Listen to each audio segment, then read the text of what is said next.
Hello good morning students. आज अपन बात करते हैं पावर ऑफ लेंस की। अपन ने कल, आपको याद होगा कि अपन ने लेंस के लिए फोकल लेंथ निकाली थी। Focal length 1/f equal to क्या आई थी अपनी 1/v माइनस 1/u। अपनी क्या थी ये लेंस इक्वेशन थी। अपन आगे बढ़ते हैं, अपन निकालते हैं पावर ऑफ लेंस। तो हमेशा ध्यान रहे कि power of lens p equal to क्या रहता है, रेसिप्रोकल ऑफ फोकल लेंथ 1/फोकस लेंथ। यानी कितना आएगा p इक्वल टू 1/f। ये हमेशा क्या रहता है, पावर ऑफ लेंस का फॉर्मूला रहता है। एक चीज ध्यान रहे, अगर ये पावर अपन निकाल रहे हैं तो अपन जो f ले रहे हैं वो स्टैंडर्ड यूनिट है, अपने को कंपल्सरी होती है। यानी यहाँ पर अपन हमेशा फोकल लेंथ अपन f किस में यूनिट काम करेंगे, मीटर में लेंगे। f किस में लेंगे अपन, मीटर में। तो अपना पावर्स ऑफ यूनिट निकल के आएगी। Unit of power of lens वो कितनी होती है, डायोप्टर। ठीक है। तो अगर आपको फोकल लेंथ अगर किसी में भी दी गई तो सबसे पहले आपको उसमें किस में कन्वर्ट करनी पड़ेगी, मीटर के अंदर कन्वर्ट करनी पड़ेगी। उसके बाद ही आप इसको आगे बढ़ सकते हैं। अपन एक न्यूमेरिकल लेता है, जैसे कि अपने पास दिया हुआ है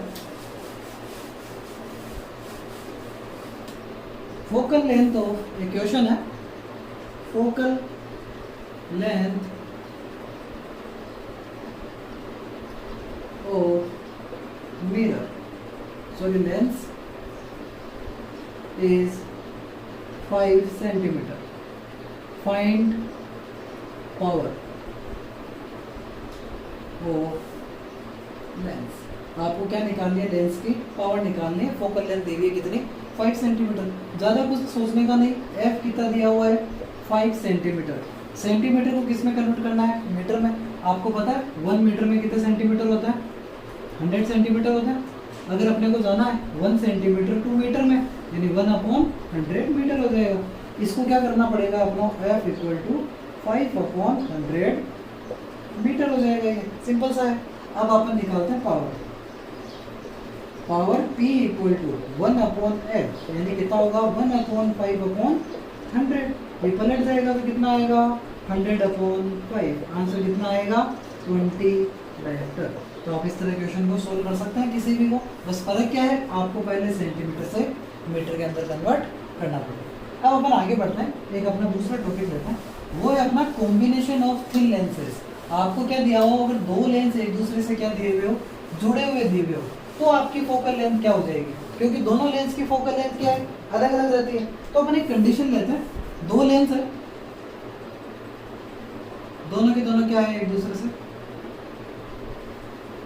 कनेक्टेड है। ये अपना क्या है, प्रिंसिपल एक्सिस होती है, लेंस L1 लेंस L2। यहाँ पर अगर अपन देखें, पहले लेंस के लिए अपन फोकल लेंथ क्या मान लेते हैं f1, और दूसरे ले के लिए क्या मान लेते हैं अपन f2। कोई रे ऑफ ऑब्जेक्ट, अपना कोई ऑब्जेक्ट रखा हुआ जाके टकराएगा, टकरा के वो कहाँ जाएगा, दूसरे वाले में, और फिर आगे निकलेगा। तो आप एक चीज देखोगे कि पहले वाले लेंस से भी कोई ना कोई इमेज बनेगी। तो अपन एक काम करते हैं, मेन अपनी जो ऑब्जेक्ट की डिस्टेंस है वो क्या ले ली अपन ने, u। ओके, अपना जो मेन इमेज बन रही है उसकी डिस्टेंस अपन क्या मान लेते हैं v, और जो इमेजनरी अपनी इमेज बन रही है वो क्या मान लेते हैं अपन v1। ठीक है। तो बात करते हैं पहले लेंस के लिए, for Lenz first. Lens first के लिए ऑब्जेक्ट क्या है,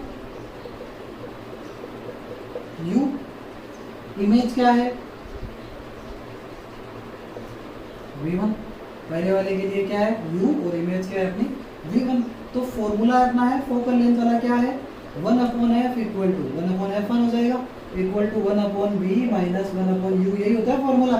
तो यहाँ पर क्या हो जाएगा 1/f1 इक्वल टू इमेज की जगह v1 minus 1/u। Equation number क्या, first. For lens 2, second lens के लिए ऑब्जेक्ट क्या है आपका, सेकेंड लेंस के लिए ऑब्जेक्ट क्या रहेगा v1, और इमेज क्या रहेगी आपकी, फाइनल इमेज क्या रहेगी v। यानी क्या आएगा 1/f2 equal to 1/v minus 1/v1। Equation number क्या आ गई 2। इक्वेशन 1 और इक्वेशन 2 को क्या कर देते हैं अपन, ऐड कर देते हैं। क्या होगा, this implies 1/f1 plus 1/f2 equal to 1/ कितना इधर है 1/v1 minus 1/u plus 1/v minus 1/v1, 1/v1 से 1/v क्या कर गया यहाँ पे कट गया, आया क्या 1/f1 plus 1/f2 equal to 1/v minus 1/u। ये आपको पता है किसका फॉर्मूला होता है, लेंस फॉर्मूला ये अपना क्या है 1/f equal to 1/v minus 1/u। क्या आ जाएगा 1/f equal to 1/f1 plus 1/f2। अगर आपको दो पतले लेंस अगर आपस में कनेक्टेड दिए हुए हैं तो दोनों की फोकल लेंथ क्या करेगी आपस में इस तरह जुड़ जाएगी। अगर दो या दो से ज़्यादा दिए हुए हैं तो 1/f इक्वल टू कितना आएगा 1/f1 plus 1/f2 plus 1/f3 plus dash 1/fn, ये आएगी, सही है ना। और अगर इसकी पावर निकालनी है तो पावर क्या हो जाएगी p equal to p1 plus p2 plus p3 plus dash pn, क्योंकि पावर क्या होती है फोकल लेंथ में क्या होती है रेसिप्रोकल होती है। ये कहलाता है कॉम्बिनेशन ऑफ थिन लेंसेज। अगर दो या दो से अधिक लेंस आपस में क्या किए हुए वो अपने को जुड़े हुए मिले तो उनके लिए जो टोटल फोकल लेंथ आएगी वो अपनी समेशन में आ जाएगी। इसी तरह अपनी टोटल यहाँ पे क्या आ जाएगी ये पावर आ जाएगी। अब अपन कल अगर बात करेंगे जिसमें अपन पढ़ेंगे reflection of light through the prism. क्या बात करेंगे अपन प्रिज्म के बारे में बात करेंगे, जिसमें अपन आज सारा का सारा इसका डेविएशन वगैरह अच्छे से कैलकुलेट करेंगे। तब तक के लिए thank you, have a nice day students.